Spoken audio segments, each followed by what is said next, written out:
good morning. I'm Syilda Ismail and you're watching The Breakfast Club. I'm today with my co-host. He is... Fabian Narcis. And yeah, today is a really cold day. It's a gloomy day as well. Gloomy, cool, wet day. As if you are in Kuala Lumpur, if you can see that today is a bit drizzling. Yes, and not to mention the massive morning jam. The erratic jams. Right. Then, and erratic KLs. Correct.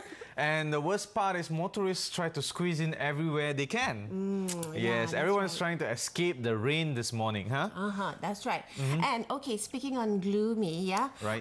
First of all, before we go into our quick reads, we would like to say our esteemed and sincere condolences to our king. As yesterday, the mother of the Yang di-Pertuan Agong Tengku Ampuan Baria Sultan Alam Shah passed away at the Sri Kota Hospital Klang at 1:22 a.m. yesterday. And she was 78, yeah? Right.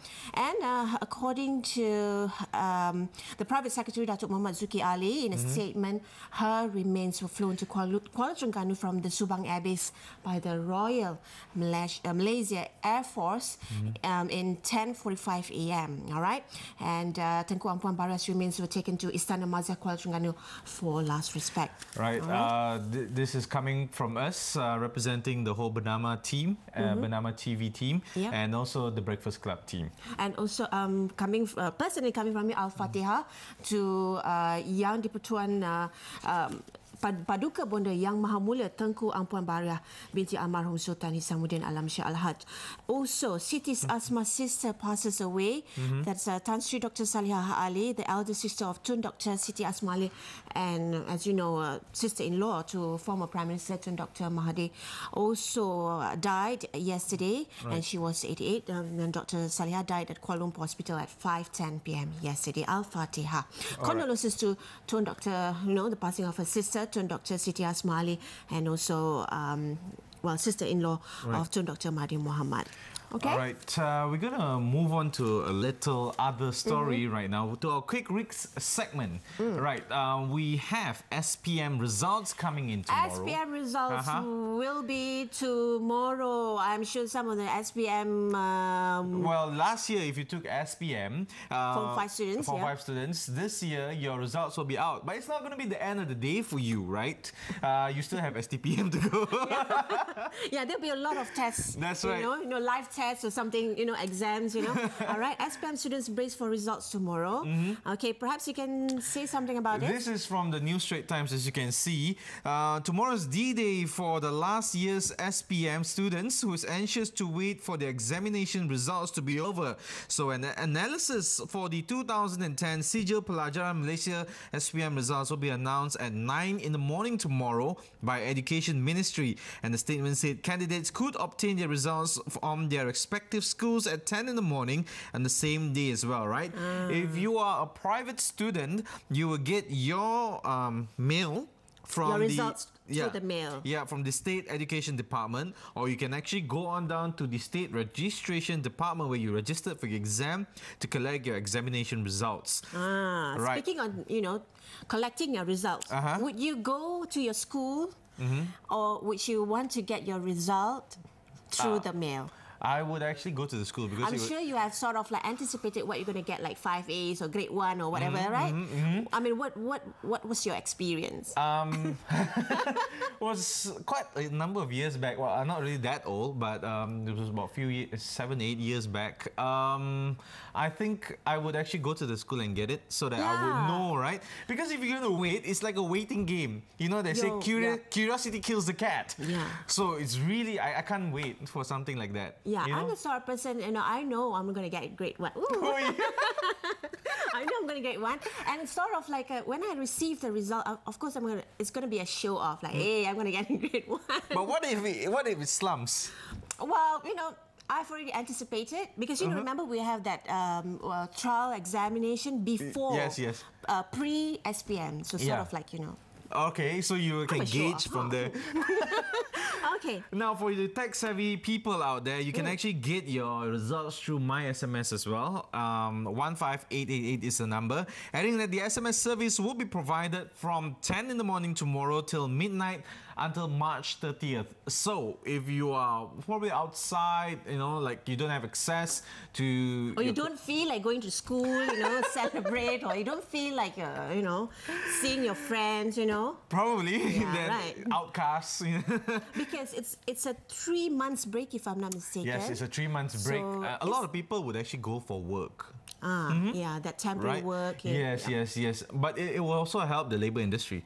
Yeah. Of course, this is sort of like a rekindling, reconnect with your old friends, from Form 5. I'm sure it's going to be a celebration, whatever the result it is. Yeah. Right, that's right. I'm sure you have, when you were young, someone took care of you, right? Yeah. And well, in Malaysia, the best part is I had a nanny, and new parents, I could say, can't really say old ones. They actually have a maid to take care of their kids at home. All right. So they don't go anywhere else except at home. Okay. Now, the best part is that that Malaysia and Indonesia actually had a split, right? Yeah. Okay, according to the Star today. Oh, okay. You're smart.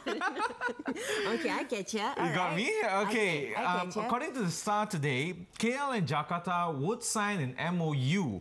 At last. Yes. There's a light at the end of the tunnel.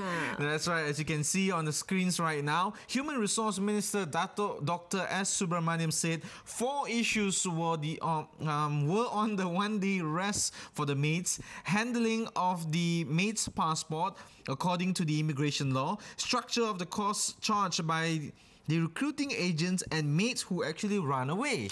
Okay, just to recap, in June 2009, Jakarta imposed a freeze on the sending of maids to Malaysia following numerous cases of abuse by employers and lack of benefits such as minimum monthly salary.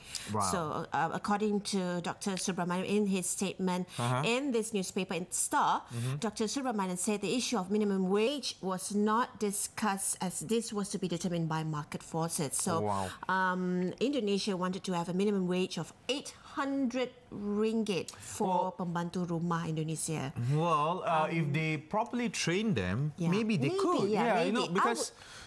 Because the Filipino maids, they were properly sent to a training center, sent to a school. They have degree in cleaning.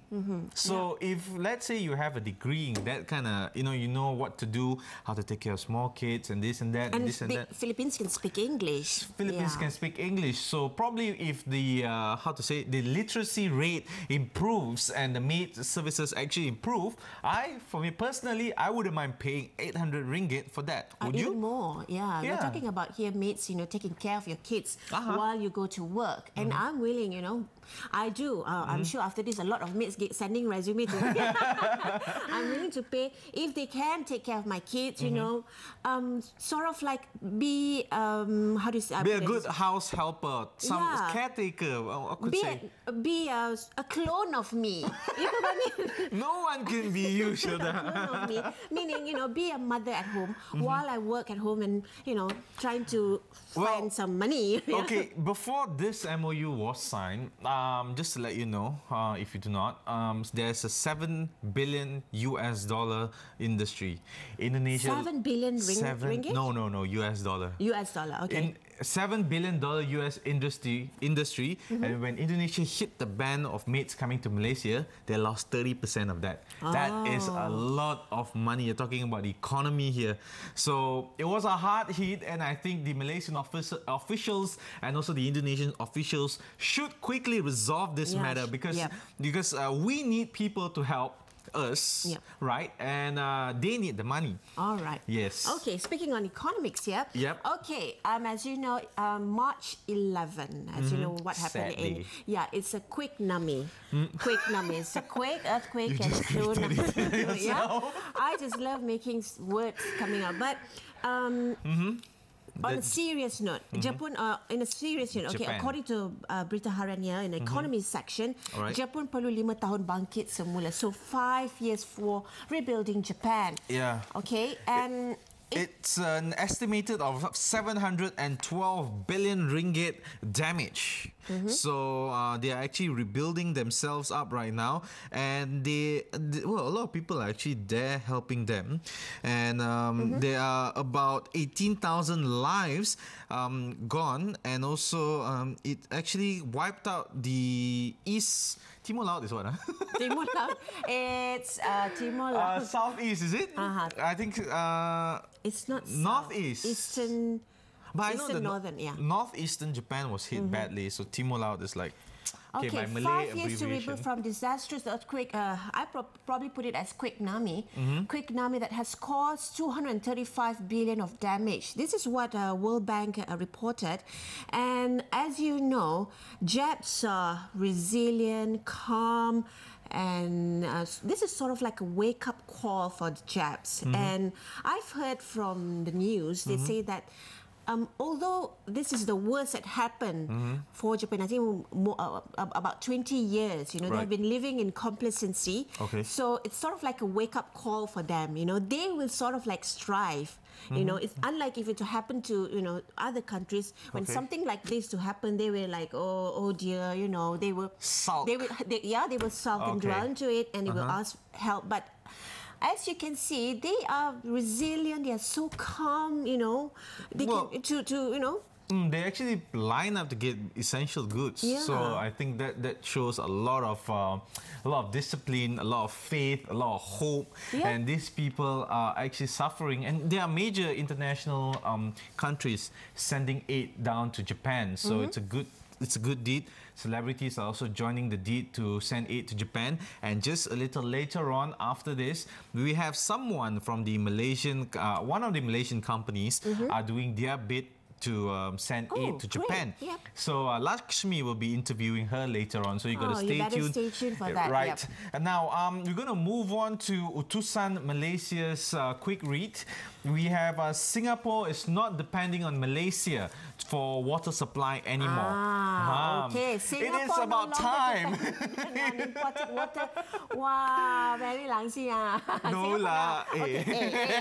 Singapore no longer dependent on imported water from Malaysia by, listen here, 2061. Okay. 2061. Okay. Singapore will have enough water supply for itself, even if there is no new water agreement. When its second water agreement with Malaysia expires in 2061, said Senior Minister Goh Chok Tong. Under the second water agreement that was signed in 1962, Singapore is allowed to draw up to 250 million gallons of water from the Johor River. So today we are much less dependent, said Goh Chok Tong. And come 2061, we'll have enough water for ourselves.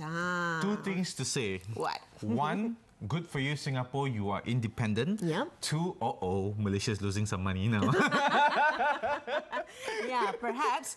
Okay, besides imported water from Malaysia, according to Goh Chok Tong, they have water from local catchments, new water, I don't know what is that, and desalinated.